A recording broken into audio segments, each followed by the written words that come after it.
all of those need different mindset, and asking someone to shift mindsets in every phone call. We used to call them schizophrenic octopus. That's what an office manager needs, because you never know who's calling, because there aren't designated lines always. And those are those emotions that you're eliciting in your employees. Those you can't buy those. That's just magnetic. When you entice people, or I should say, when you bring that up in their world, that's a magnetic field that you just can't create by saying, "Oh, I'm going to pay you more than anybody else." So it just means that as the owner, if you're going to give someone free rein to solve a problem, you have to paint a very vivid picture of what the outcome is. And that has to include parameters like your patient can't die.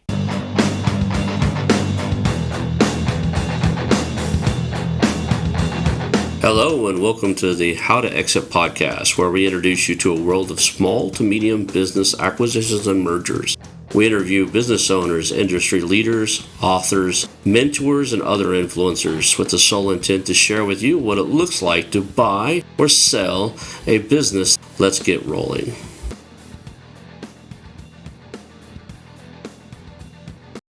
And now a moment for our sponsors. This episode of How to Exit is brought to you by Final Ascent, the boutique M&A firm helping lower middle market business owners achieve their ultimate exit. At Final Ascent, they know selling your business is one of the biggest decisions you'll ever make, and they've been in your shoes. Their team isn't just made of advisors. They're experienced business owners who have successfully navigated their own exits. Final Ascent specializes in preparing businesses for sale, building value, and connecting with a national network of qualified buyers who will compete for your business. They don't take on a client unless they're confident they can sell your business at the current market maximum value. Whether you're ready to sell now or planning for the future, they'll craft a roadmap tailored to your unique goals so that you can walk away with maximum value and a peace of mind. Start your journey today at Final Ascent. That's www.finalascent.com, because your next chapter starts with a successful exit. I want to highly recommend you get Acquisition Aficionado magazine.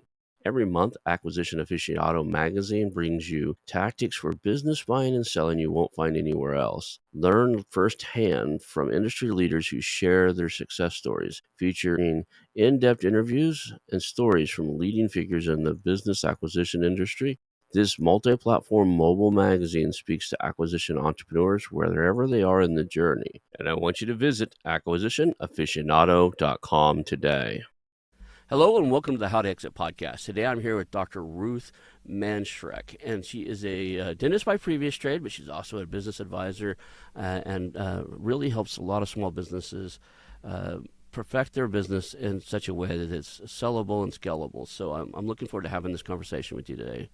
And I didn't even ask you, should I call you Dr. Ruth or... You know what? Ruth is fine. I was doctored for 30-odd years, so I'm doctored out. I'm just good at Ruth. Ruth, okay. I can't say Dr. Ruth without having the vision of the old Dr. Ruth too. So like we're not having that conversation, people. She's a teeth doctor, wrong side, right? Right. So okay. That said, you've got a lot of experience in this space. What caused? Let's start with your origin story. We always start there. Kind of what started you down the path of I want to help other business owners prepare and make their businesses viable in the buy and sell market. Well, I had been practicing for a few years, full-time, 5 days a week. We had 2 little boys, and then our daughter was born, and she had a very traumatic birth. She was in intensive care for about 6 weeks after she was born. And when she came home, she had to see like 8 doctors every week, and that was not going to work with my 5-day-a-week schedule. So I went to my team and I said, we have to cram everything we do into 2.5 days a week because I have to be here for this child. And we did it. In fact, the joke with our team was that if it didn't require me to pick up a handpiece or my dental license, then I couldn't do it.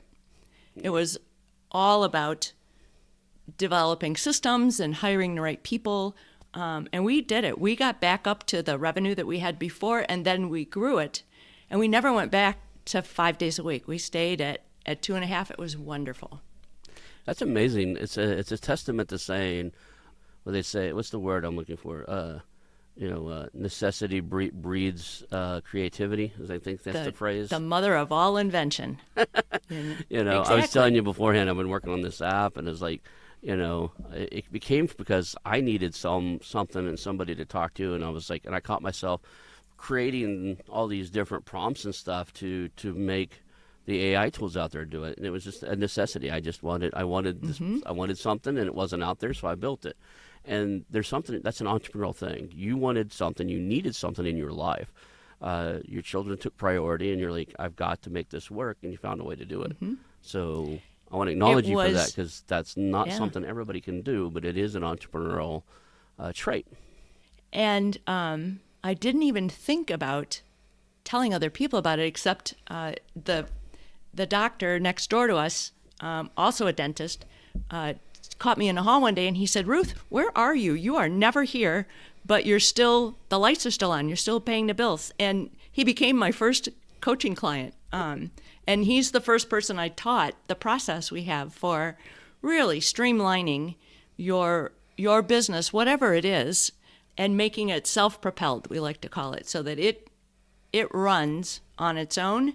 You orchestrate instead of being a part of everything that goes on in the business. And all the skills that you develop doing that are transferable to any industry, right? They are.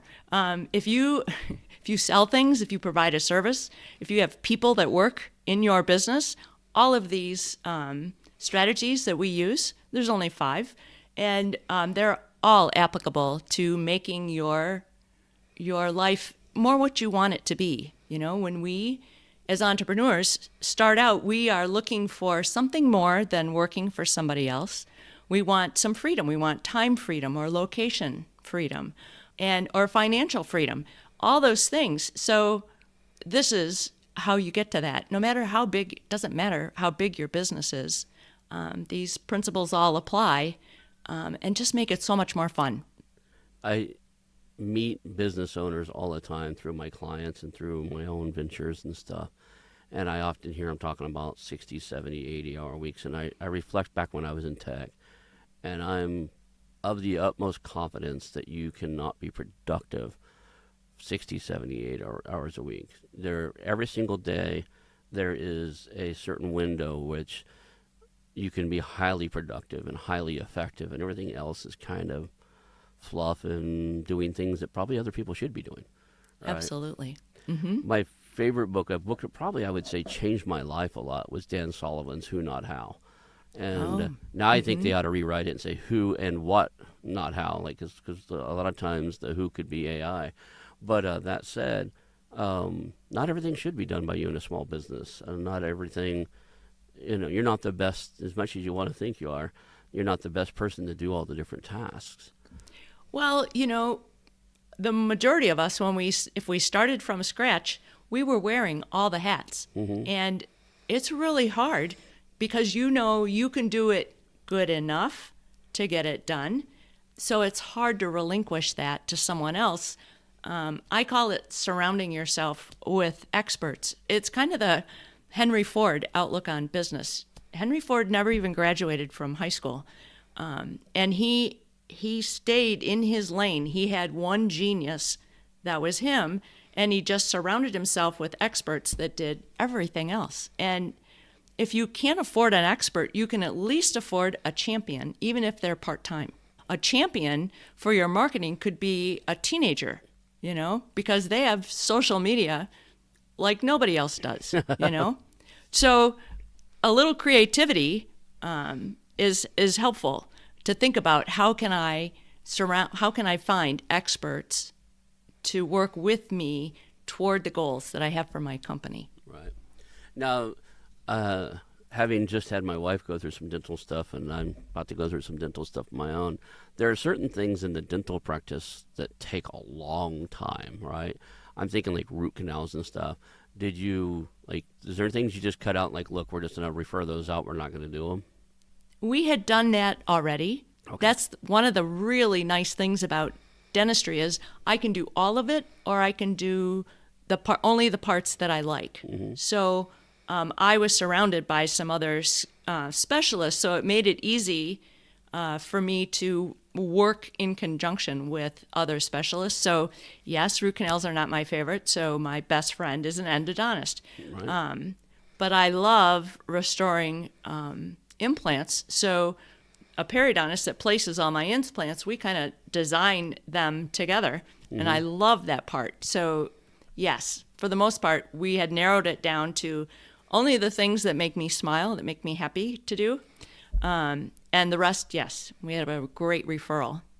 There's something to be said for that too, because if you got to come in, even if you only had 2 days a week, but you had out of those 2 days a week, you had to do 10 items you just dreaded doing, it would be less efficient and less enthusiastic. You would drag your feet to do them. Well, it's just natural human behavior. If you did what you did and said, you know what, I love doing X, Y, and Z, and everything else they can go either outsourced or bring an outside dentist, we'll refer it off or whatever. Then when I come in, I'm excited to get there. I'm enthused. Your customer support seems to go up, because you're more, positive. I've had a dentist work on me, and I could tell he hated his life, and I could tell he hated his job, but I never went back to him after that. It is not a comfortable feeling to be sitting underneath somebody, looking up when they don't want to be there. Because you're 8 inches away from their face. No one can be that good of an actor all the time. Right. And the suicide rate in the dental industry is gigantic. And there's so much stress. People sit down and they just say, I hate what you do and I don't want to be here. And if they don't say it, then you look at their hands and it's the white knuckle hanging onto my chair. So living with that stress every day is really hard on docs, and their staff. I'm not going to pick on you too much, but I used to tell people, anybody who loves being a dentist is a masochist. They want to hurt people. They're right? Yeah, they love being a dentist. How could you love doing? Because I could just see that, and somebody's sitting there, they're terrified to be in front of you. They got white knuckles holding on to the chair, and if you're enjoying that, you probably had to have some evaluation there. It's hard to get past that and focus on how can I make this a fabulous experience for you. Our medications our anesthesia. Oh my gosh, is so much better than it used to be. So there's not much of that goes on in a dental office anymore. The problem is when something goes well, like if you have a root canal, everything went well, it didn't hurt, you didn't even know what they were doing. You don't tell anybody about it. But if anything goes wrong, we tell the world about it. I bet. I had. We all have one of those experiences. I had one, and I won't say the dentist name here because it's a national chain and they might sue my butt. But I ended up with 2 5-hour sessions back to back to get a single root canal done. And I thought, I don't know anything, I don't know enough about dentistry to know if they made a mistake and it's what's taken so long, or if that sometimes they just take that long. I have a weird genetic thing where I have more roots in certain teeth than others. And, that said, I never went back to that place again. And to be honest, I love their business model. We probably should chat about it because it was systemized. It kind of reminded me a little bit of like a hair salon, right? Meaning that exactly dentists can rent different booths. There was probably 3 rows of 10. There was 30 dentists out of this facility. It's a national chain now. But, my dentist basically just rented his chair. He showed up and did the dental work. And I don't know if they shared all the other dental hygienists and all. I forgot what they probably shared some of that. But all the x-ray equipment, all this stuff, the franchise owned that. But he basically did ran his chair thing. There's a bunch of different ways to do it. Now, that's kind of what got me interested in when I told you there was a roll-up potential client that wanted to roll up dentist offices, and I got to learn a little bit about the space and DSOs and that type of stuff. What got me interested in it is like, well, if you could turn more dentist offices into that type of space to where it's more kind of real estate-like as far as the parent owner, I'm interested because I'm a prior real estate investor. It's not as easy as it seems to roll down all these dentists together. It's a lot of A-type personalities to all work together. Yeah. And and I'm guilty of this too. When I got out of school, it was like, man, I'm doing everything my way. I know how it should be done. I taught at the dental school. I know what the heck I'm doing, and I'm not doing it the same way these other guys are doing. So that's one of the wonderful parts about being a private practice is I can do however I feel is most appropriate for my patient. And if I want to throw my profit margin out the window for a client, I can do that because it'll be the way I want it, and I'll be proud, and I will have cared for them the way they need. You know, that doesn't happen often, but sometimes it does. You just say, too bad, this is what we're doing. And just for those guys listening out there, if we have a lot of people doing roll-ups and acquiring companies out there. If you do the DSO, you'll have no control over what the dentist does. That's one of the laws on every state has about DSOs and MSOs is you can't, as the business owner, you cannot direct treatment. Let's jump into the other. I know you're not just in the dentist space, and we talked about this before the show started. Let's talk about some of the things that we can do as a business owner that you would recommend to make this more enjoyable to own and eventually profitable to sell. I would suggest, especially if you own a service-based business, to start with systems, to make sure that your operating systems are incredibly robust. So, and I usually have people start with I call it the client journey. Mm-hmm. So from the very first phone call, what has to be, how do you want that handled? What's the tone? What's the impression you want that person to make? And every step along the way that client goes through all the way to the end when they end up on your keeping in touch with whatever your recall system is delineated, and someone's responsible for each step. Doesn't mean they have to do it all, but is responsible for making sure it's done the way the owner wants, and that there's communication between all the steps.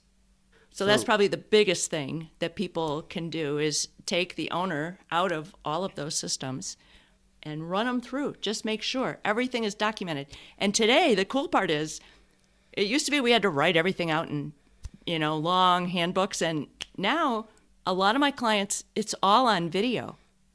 It's all screen grabs. And if you forget how to do something, you can just watch a video instead of bothering somebody and say, how am I supposed to do this? Yeah, Loom is my friend. I use Loom over and over again. I have VAs and people who help with various businesses and projects. And yeah, I'm also extremely ADHD and don't like doing anything more than once or twice. So the rule of thumb is I'll do it the first time to solve the problem. The second time I have to do it, I'm going to record a video. And if it needs to be done a third time, I'm sending that to somebody and saying, this is how it's done, and here's what I want. You may improve upon it. You don't have to do it my way. The end result, what I want looks like this, right? As long as we get the end result that looks as good or better than what I've asked for, I don't care how you do it, right? That's a little different in a lot of business. A lot of businesses, especially in the dental practice, I can imagine, it needs to be done this way, right? Right. So And if you have, what we're finding is that some of the younger generations don't like to be told what to do, which I totally appreciate. In fact, I want them to think. I want them to be creative. So it just means that as the owner, if you're going to give someone free rein to solve a problem, you have to paint a very vivid picture of what the outcome is. And that has to include parameters like your patient can't die in the midst of all of this. Do you know what I mean? Right. So as a dentist, giving someone free rein to solve the problem as they see best is very scary. But it just means you have to paint the better picture. You have to give them better parameters for them to work within. They'll figure out that my way to do it was the best way anyway. But the fact that they got to it on their own keeps them engaged. There's so much struggle in small businesses about keeping employees engaged, keeping them in your business. Because if you just tell them to come in and do this, exactly like this, all day long like this, that's boring. Nobody wants to do that. So I think the sooner we get better at, and this is part of building communication and the kind of leadership that you're going to provide for kids that are that young, it just makes a huge difference in your employee retention. Interesting. It reminds me, I have little kids. I have a 9-year-old and a 14-year-old, and their entire life, I've never been the dad that says, "Oh, you can't do this or that," unless it's dangerous, right? There's times where, like, and my kids know now, if Dad says you probably shouldn't do something, if you do it, it might hurt, right? Because usually I'm the kind of guy that, like, look at them and go, "All right, that's going to leave a nut, but go for it," right? My mindset is, like, I'm the guardrails. I'm there to keep you from going off the cliff. But you can rub against the guardrails occasionally. Think of a long, windy road. There's guardrails in certain dangerous areas. My job is to keep you on the road, make sure you live through the process, right? Mm-hmm. You got to learn through some bumps and bruises of your own. Like that said, I never even thought about when you said your client can't die. I never even thought about the dentist. But if you think about it, you guys are administrating anesthesiology. You're working on people who have infections in their mouth, and the mouth is so close to the brain and the head. That's a dangerous place to get a bad infection. So you are working with stuff that could be life-threatening over time, right? An abscess can get into the brain. I know a young lady who had to have major brain surgery and everything else because she had an ear infection, and it got into her brain and had to learn how to walk and talk and everything over again. So the head is a dangerous place to have anything that's festering and infected and has a problem. So rules and procedures are there for a reason. That said, I love that you understand with today's, and probably in previous generations too, maybe not the last two, but you go far back, and I'm sure there was a rebellious generation like the current one we have now. It's like, don't tell me what to do, just tell me what you want, right? This isn't the first one that did that. Having that insight to say, look, here's the end result I need. I need great customer experience. I need the client to go home alive and healing, in better shape and happier than they were when they walked in, right? So. But just to take it outside and to include some of the trades in this conversation, if you talk to a roofing company, they don't call, your customer doesn't call unless something horrible has happened. Same thing with restoration companies. They have a very upset, in tears person on the phone that they have to calm down and walk them through the process because it's so new and so different and so horrible to those people. So it's not just that skill that we have in the dental world is applicable to so many because a lot of businesses, when we encounter our clients, our customers, this is not their best day, And one thing in this, because communication is my next big piece that needs to be just top notch, is what do you want your customer to feel at the end of each engagement? Like when they get off the phone, that first phone call, how do you want them to feel? And when they're completely finished with their project, they have the new roof, how do you want them to feel? And how are you going to pull that out of them? Because that's where wonderful testimonials come from, Yeah, and that comes to training your staff into a little bit of what do people want in their communication, right? Because there's different types of people. I am a lead follower, get the hell out of my way type of guy, right? And I don't want to see your insurance codes or know this procedure. I want to know, what do you need me to do, right? Like what needs to be done, and how much is my insurance going to cover and how much is not going to cover, right? Now I'm a 100% disabled veteran. I get 100% disability from them. But before that, I was like, it would drive me nuts when somebody goes, well, here's the 15 line items, and they give me all these codes and insurance codes and stuff, and they're going to cover 10%. Like, I don't need any of that. Just like, tell me what you want to do that you think should be done. Right. And how much of it's coming out of my pocket. And I'm going to nod yes or no, right? Or we're going to have to come up with a payment plan, whatever it's going to take. We're going to figure this out. Or, hey, I got to call the wife. I'm going to spend more than $1,000. We have a rule in our family. It's like the $500 rule. If you're going to spend more than $500 unplanned, you probably ought to call the other person and tell them what you're up to. Yeah. Right. So the challenging part of that conversation you just talked about is all the other people who don't think like that. Right. So we have to train our employees not just to communicate the way we want to talk to people, but all those other ways. Because some people can't understand or listen to what you're saying unless it's got some kind of a story or a purpose to it, Right. Other people, there's just so many different ways to package up and digest information. and have them come out feeling an emotion that is good, and you want that emotion at the end. So there's a lot of training that goes into equipping your employees to be able to handle those conversations and guide people no matter what, I call them communication styles, no matter what communication style they have, what they need in order to understand and process information, no matter what it is your team going to be trained so that they recognize it and go, oh, this lady needs a story, and I can tell her, a success story about how we helped somebody else in her situation get this all figured out. Or they know this is a high-power exec. He's got 5 minutes. I have 5 minutes to make him hand over his credit card, and he just wants the numbers and then to go to work. Right. So that's a great skill that we teach our team members, and they can take that on in their life, no matter how long they stay and work with us or move on. We've still equipped them. We've still been a leader and encouraged their professional growth. The other piece of communication is to make sure that the different silos, I'll call them, in your business speak to each other. So in the trades, it would be the salespeople are singing the same song, using the same words as the marketing people, same words as the crew chief the crew leader who gets to the house, and what they're providing is exactly what marketing and sales told the people was going to happen. And many times these silos don't communicate except way up at the top, right. And they miss the interaction with the client or the customer completely. So I like more of a spider web in between those silos because they do start out as silos. But the communication needs to be a web between them that happens way before you get to the top, if that makes sense. Absolutely. So we're at the phase where we've got great onboarding or customer experience. We've got some systems and processes, starting to formulate. And we're making sure that we have communication styles in there for different types of communicators, different types of the way people listen and interact.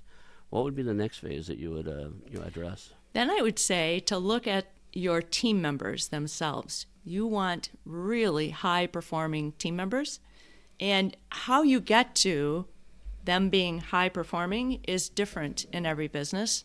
In fact, a drywall company that I work with, they want teenagers who know nothing about work, about anything. They want to create the culture. They want to teach them a work ethic. They want to teach them everything.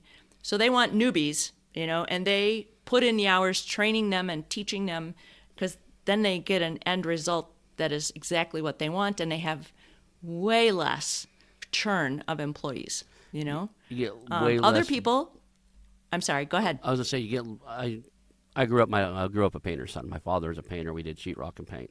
You get way less variation in the output too, right? If you bring people in that are skilled, they're going to revert back to what they've always done. If you bring in people and say, this is what I want done and how I want it done, and at least the outcome will be similar all the time, right? There's a big problem in the trades. So if you bring on somebody that's very senior, same way if you brought on a dentist and set him in the chair that's been in the dentistry for 25 years, they do things a certain way. And when you go, no, I want it done, why? That might last 2 or 3 weeks, and then they go back to doing the things the way they've always done them. There's a motor skill, a muscle brain memory that just kicks in, and they'll want to do what they've always done.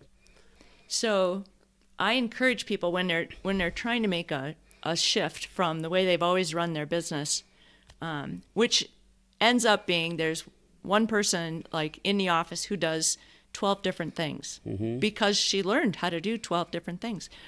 And instead to have 3 people in there, because you need to separate incoming calls from customer service calls, from dispatch calls, all of those need different mindset, and asking someone to shift mindsets in every phone call. We used to call them schizophrenic octopus. That's what an office manager needs, because you never know who's calling, because there aren't designated lines always.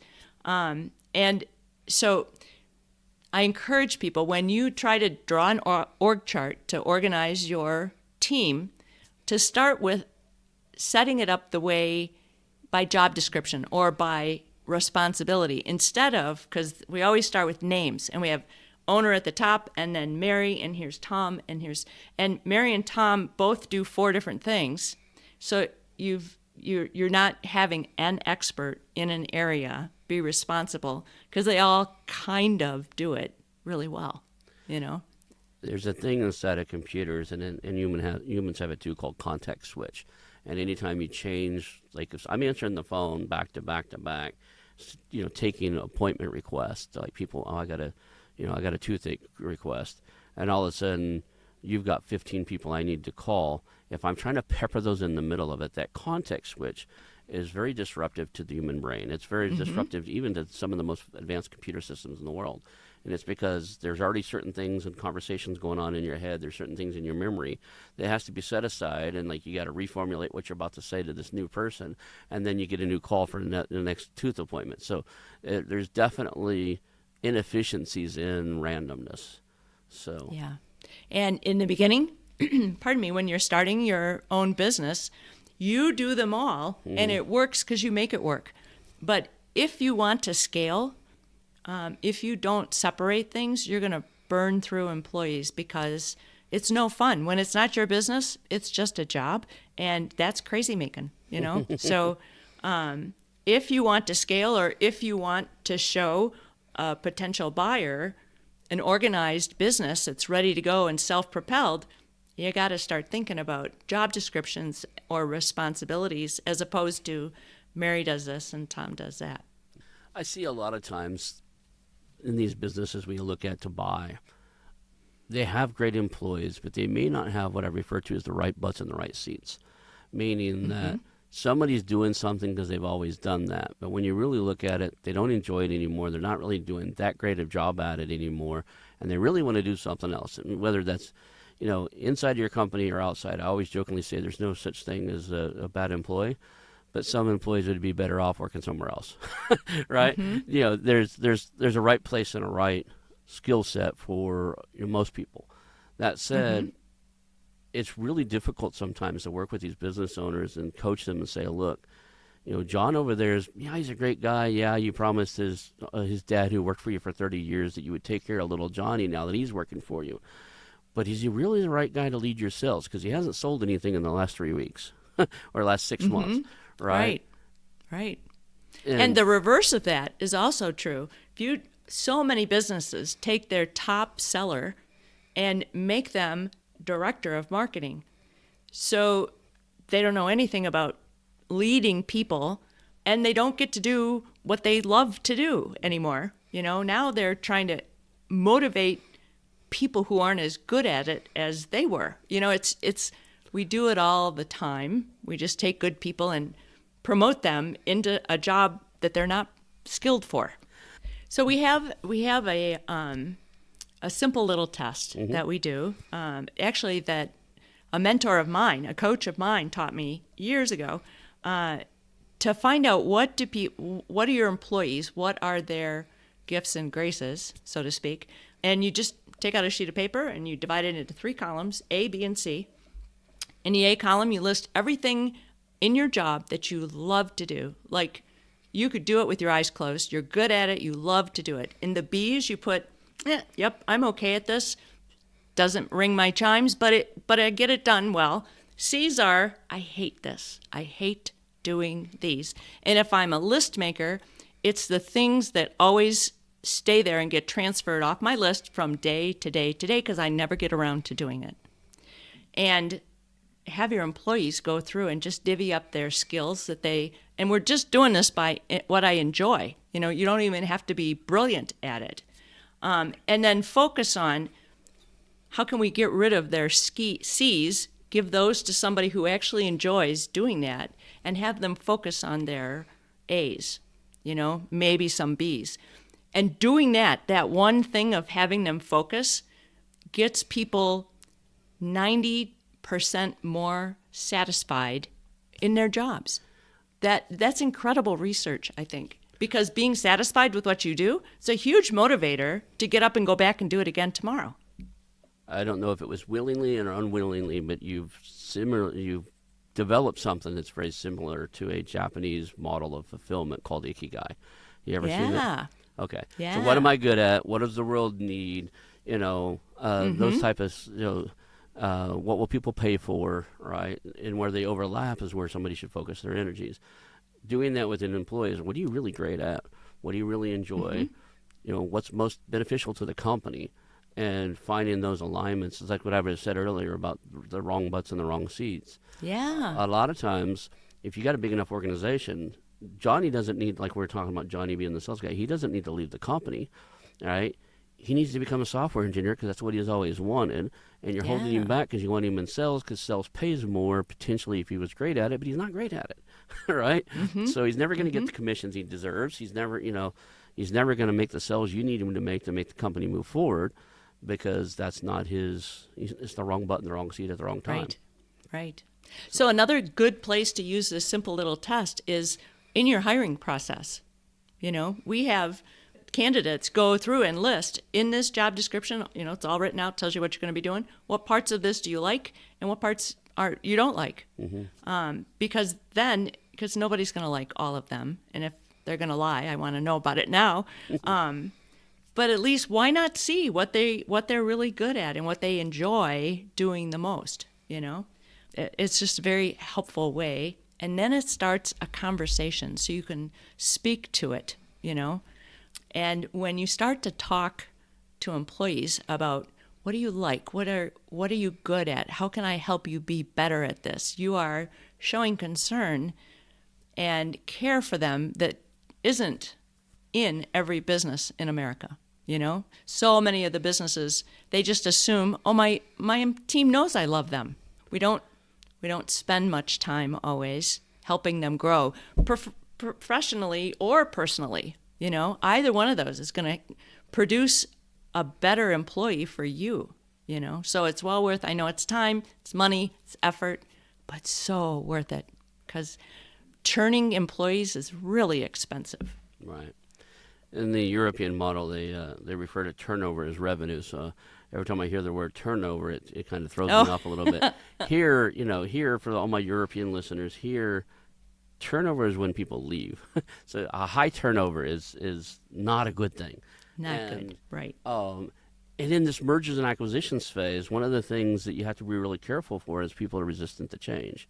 And if you buy a company that didn't go through this process, didn't go through making sure people are already fulfilled in their job, a lot of times there's a good portion of that company who are just one little trick or one little, what am I worried for?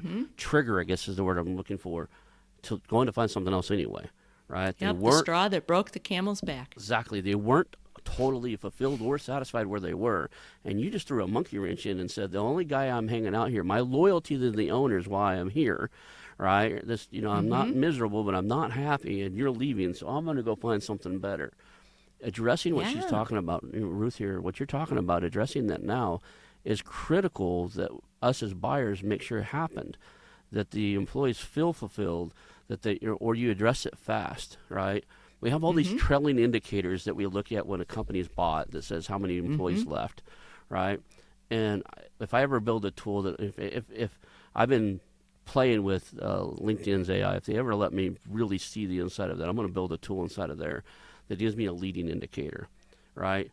And a leading indicator would be how many people are updating their LinkedIn profile when you announce you're going to buy or sell a company, right? Because that's leading. If somebody starts updating their profiles on, I'm going to date myself now, I don't know what the current job engines are, like Monster or one of those jobs out there, right? One of those tools out there that has resumes. That's a pretty good indicator that you need to communicate better and figure out what's going on. And I even have this idea that's very different than the way most of the time when you talk to a company, when owners don't talk to their employees about the sale until it's all done. And there's so many reasons about why you should do that. I have a much different outlook on that. I would like to start talking to employees 10 years before and say, guys, I'm not going to be here forever.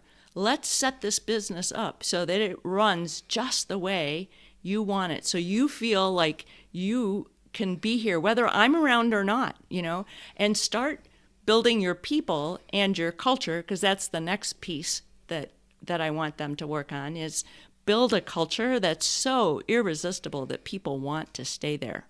My one of my sons came home from a job interview and he said, well, I don't know if he's going to pay me, but I just want to work there. I don't care what I do. I just want to work in that company, and man, I called the guy and I said, way to go. You built a culture that's winsome, that's attractive to somebody who doesn't even care what he does during, it's just, I want to be part of what they're doing. And that's really rare in the companies that I help get ready to sell.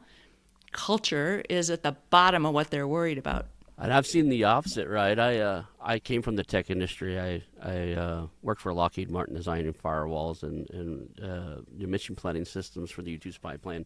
Went into the defense, out of the defense contracting world into the civilian world. Was a senior director of operations for Excite.com, the Excite portal, and I interviewed at some of the other ones. And I'll say, I interviewed at one of the bigger antivirus, anti-spam type of companies. I ended up working for one of the startups in that space. But I'm not going to say the name because the guy turned out to be a real weirdo, and there's a lot of news about him. But I was actually in the CEO's office to interview with this job to be their director of operations, run all their operations, and I seen a coat rack with 2 or 3 changes of clothes hanging up and a sleeping bag underneath his desk. And I'm like, okay, I just called him out on it. I was like, what's going on? Why do you have a sleeping bag underneath your desk? Why do you why do you have 3 changes of clothes, 3 suits or 3 shirts and ties or whatever you call it on your coat rack? Oh yeah, like we get busy with engineering and stuff. Sometimes we're here for days. There's a shower in the gym. I was like, yeah, I'm not doing that. Right? I'd already seen, some of the world of the, .com startups and stuff like that, and that just wasn't me. And those are those emotions that you're eliciting in your employees.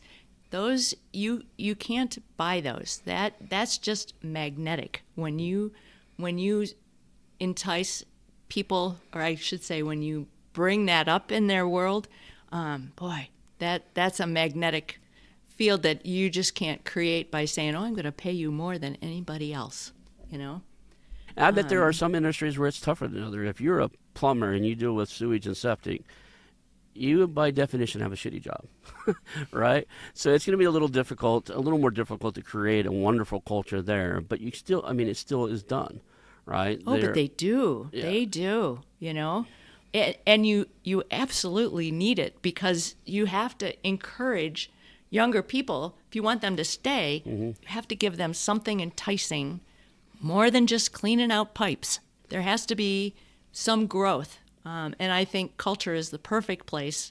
And it goes right into leadership, which is my next topic, is you have to lead these people. It doesn't just happen on their own. People, especially young people, want to follow someone who's doing big things.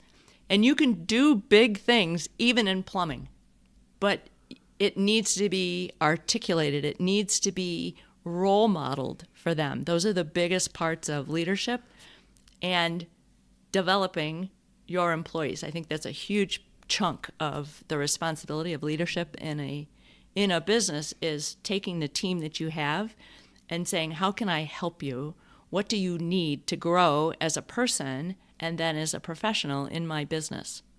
I think it's been about a year now, but maybe even a year and a half ago, I talked to about 4 or 5 businesses in a particular space, and 3 of them out of the 5, it was 5 or 6, 3 of them out of the 5 I can remember the name of the business. I'm not going to say it on the show because I don't have the permission to do so.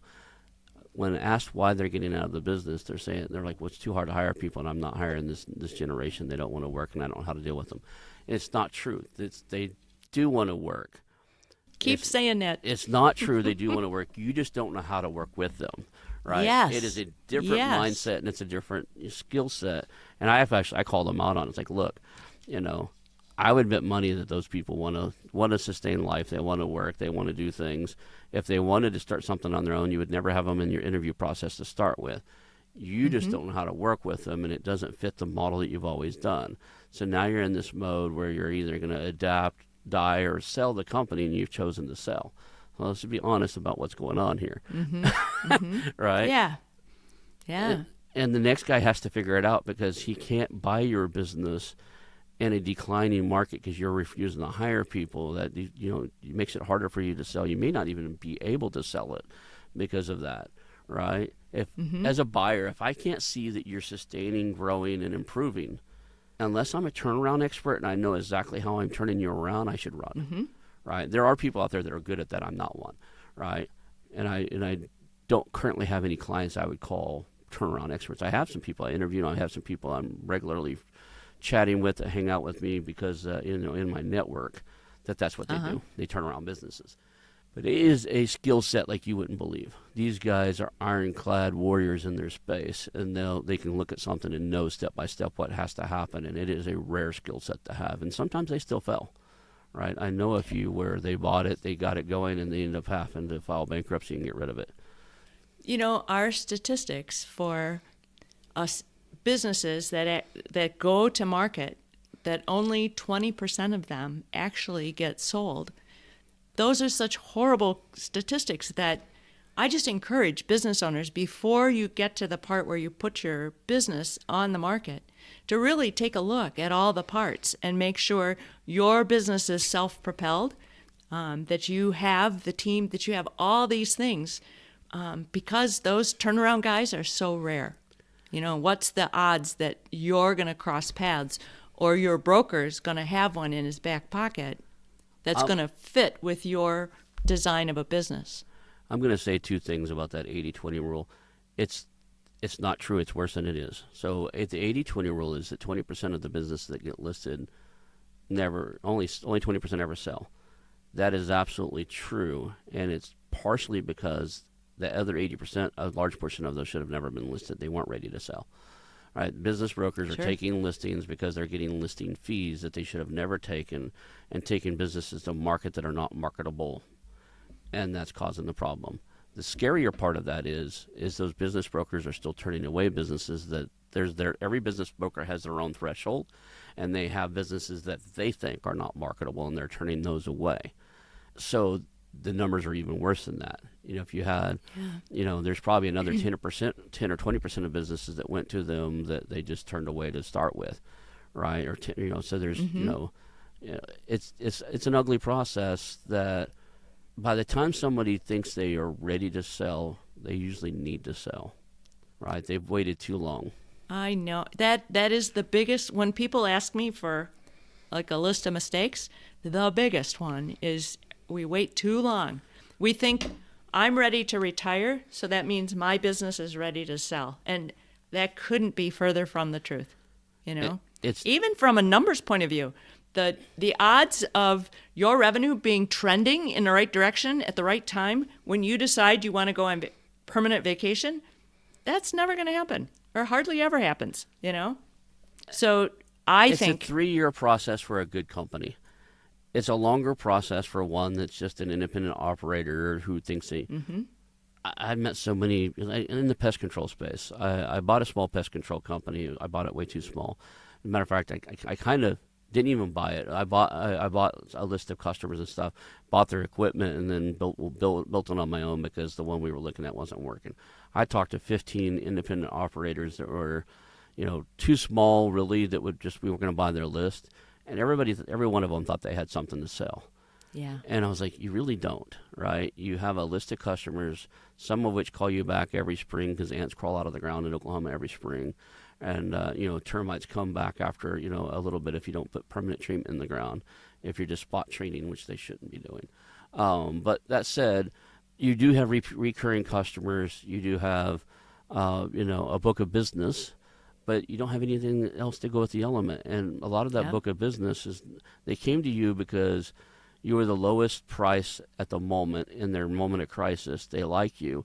And when I come in, and if they don't, either don't like me or they're going to put it up for competitive bid again, right? I'm fairly positive that, out of a book of 100 customers and a single person operator, you're only going to keep 60-70% if you're perfect. So they don't have anything to sell to where if you do what you're talking about and they spend the 2 or 3 years to make a company run really well, the customers aren't talking to John, the owner, every time they call. They're talking to Nancy at the front desk, and a different tech is coming out and dealing with the problem. They're not dependent upon the owner anymore. And the owner dependency is such a critical problem with so many of these small businesses. I've seen businesses that are 30, 40, 50 people doing $4.5 million in revenue that are still so owner dependent they're not sellable, right? Yeah. And it could be just the connections, the relationships that the owner has. It could be that the owner is an amazing closer and all sales start with the team, but he finishes all of them. Yep. Or it could just be that he's marvelous and the team is there because he's there. There's so many ways an owner can overstep the bounds of what's really healthy for a business. So that's a huge thing. And the people I talk to, the people I coach about getting ready to sell, they don't even think of that. Everyone's worried about their revenue, making sure they have enough revenue to attract somebody's attention to buy. And there's so much more that you have to offer as an owner that just gets tossed on the table and left there. One that keeps coming to mind was they did auto detailing, tinting, and then they would do some light modifications for like car radios and stuff. They were doing, I want to say, $6.5, $7 million, maybe even $8 million on their peak year in revenue. Decent profit margins and stuff, but when I boiled down to it, number one, the owner was wearing 3 or 4 hats. They were paying people out of the register at the end of the day. That was another big problem. But the other thing was when I found out his sales process, right? The reason he was trying to sell is he wanted to spend more time playing golf. He was a golf, they call them golf pros. He taught golf at 2 or 3 local golf courses. He was a resident pro at two of our local golf courses. And 90% of his clients are big auto dealerships who wanted their windows tinted, and the way he landed them is he'd take them out and give them free golf lessons. Like, look, I'm physically handicapped to the point where I use a walker to walk more than 100 feet. Maybe not so much back then, but I'm not, and I don't play golf. I might take them fishing. But the guy who loves golf isn't going to want to go catch, a 30-pound flathead handling, dead fish on a hook. So we have a problem here. You've built a sales cycle that only you can do. Yeah. Right. And when it comes time, when one of his clients are thinking about leaving, he takes them back out to the golf course and they get to play 18 holes. That's a good time to build a relationship with somebody. Short of buying a bass boat and taking them to the center of the lake saying we're not leaving until you catch a monster fish, I don't have anything where I have a captive audience for long enough to have that conversation. Right. So understanding your sales cycle and your process that you built and is that transferable is a critical. I didn't buy it, and my client that was with me, he wasn't interested, and I don't know if the guy ever was able to sell because he had built something that only he could do. And it's not. It doesn't have to stay that way. One thing I told him over and over again before I left is it doesn't have to stay that way. Bring in 2 sales guys, have them start mirroring, doing some of what you do, but have them build your book of business without you. Right. And prove that you have sustainable business, and then have them start taking over some of these golf clients that don't need you anymore. Right. Yeah. So there's a way to transfer all that. So let's wrap this up. And we're running long on time. I looked at the time. I was like, we've already talked for an hour. It's fun chatting with you. You're very intelligent in the space. Tell me, how do people work if they've got their plumbing, their dental, their chiropractic, their small business? They're doing 4 or 5. They're doing under 10 million. They're not ready for an investment banker. They're in that small to medium business realm, and they want some help. How do they reach out and work with you? I would say go to self-propelledbiz.com. We have a resource there for them. It's a great way to start. That will also, you'll get an email from me, and anyone that wants to work individually with me, that's the best way, is to reply to an email, and we're all about it. We love to help people one at a time because everyone's business is so different. And that's the best way. And then if somebody can only remember 1 or 2 things from today's show, what would you want them to walk away with their takeaways? I would say that you need to look at your business through the eyes of a potential buyer. What would they want to see in your business? And kind of adjust where you are where you think that would be, because we build our businesses the way we want to do business. And the biggest change is to look at it from somebody else's perspective who doesn't have your talents, your gifts, your graces, and what would they want to see in a business that they would buy. Awesome. Well, thank you for being here today. Hang out for a few seconds after the show, and we'll call that a show. Cool. Thank you so much. Sponsored by DueDilio. Looking to buy or sell a business? Assembling the right team is essential for success, and that's where DueDilio comes in. DueDilio is the go-to platform for hiring top M&A service providers, including attorneys, deal advisors, and due diligence experts. With a network of over 250 highly vetted professionals and boutique firms, they connect you with the expert you need for a seamless M&A journey. Whether you're acquiring your first business, growing your portfolio, or preparing for a sale, DueDilio makes building your deal team easy and efficient. And best of all, their matching service is completely free. Visit DueDilio.com and assemble your winning team today.